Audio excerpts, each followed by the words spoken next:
Bonjour, on est en Galice. Ça c'est la Ria de Vigo, la ville jumelée avec Lorient. On est ravis du 50e anniversaire du Festival interceltique de Lorient. C'est vraiment extraordinaire, un festival avec une histoire comme ça, avec un genre de musique qui se jumelle, qui fait que toutes les musiques du monde peuvent partager les racines avec le respect, avec l'ouverture vers l'Atlantique. C'est vraiment magnifique.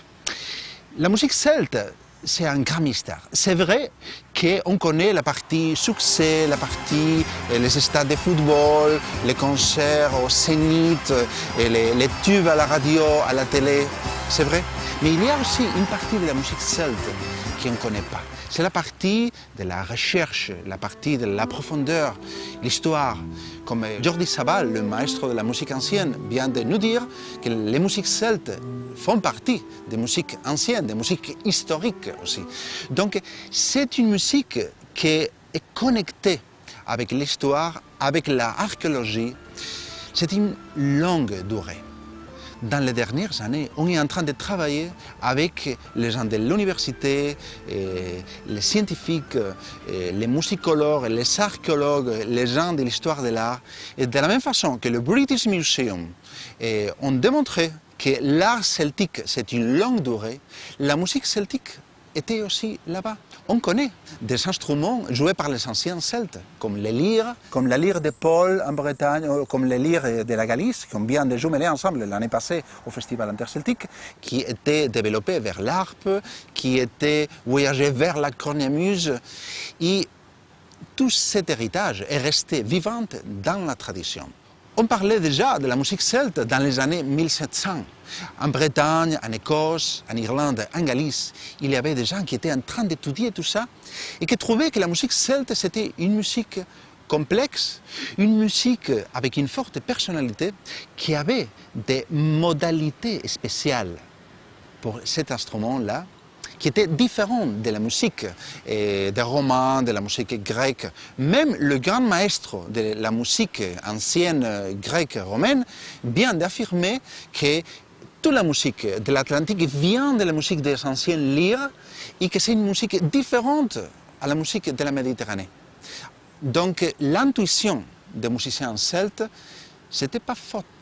Même les gens qui étudiaient tout ça en 1700 savaient qu'il y avait un système binaire qui était utilisé par les anciens bardes avec des zéros et des 1, un système binaire qui combinait la tension et le relax, le nuage et le rayon de soleil.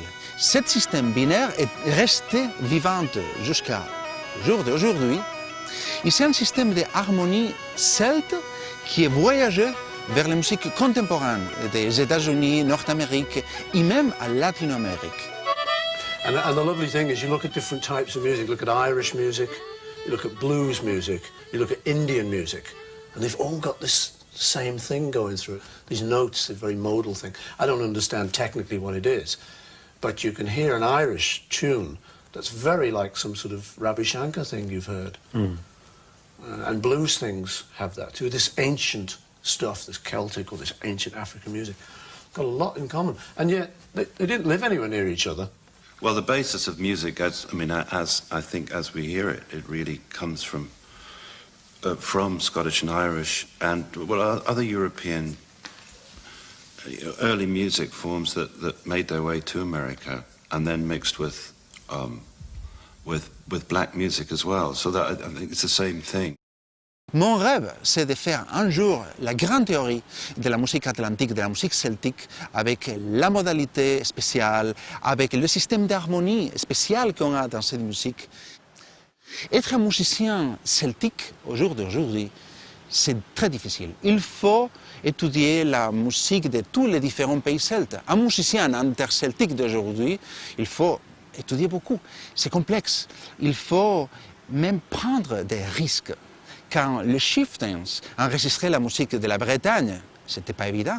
Quand les Chieftains ont commencé à jouer la musique de la Galice, c'était pas évident. Quand moi, j'avais commencé à jouer le flamenco avec la musique celte, c'était pas évident. Et c'était les Chieftains qui m'avaient dit « Carlos, il faut jumeler l'Atlantique avec la Méditerranée, flamenco et celtique ». Donc il y a toujours un sens d'aventure dans la musique celte. Quand Dana Brass, Alain Estivell faisait toute cette nouvelle expérience en Bretagne, c'était pas évident. Donc je pense que c'est un moment très spécial. Aujourd'hui, il faut rêver avec une nouvelle musique celte. Il faut travailler avec les plus jeunes, les musiciens jeunes qui ont des visions différentes et avec toutes les musiques d'aujourd'hui.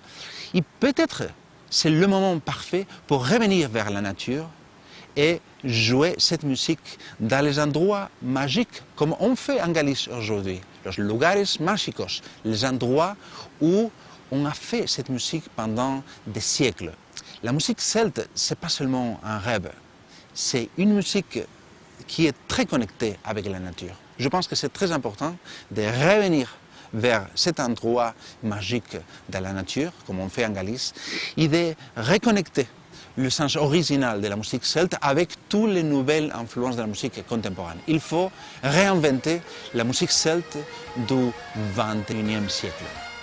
C'est le moment de faire un grand hommage à l'Orient, le centre, le cœur de tous les Celtes du monde. La musique la plus belle du monde est la musique qui jumelle les différents peuples, la musique qui est capable de faire travailler ensemble toutes les sensibilités différentes du monde entier. La musique interceltique. Viva l'Orient!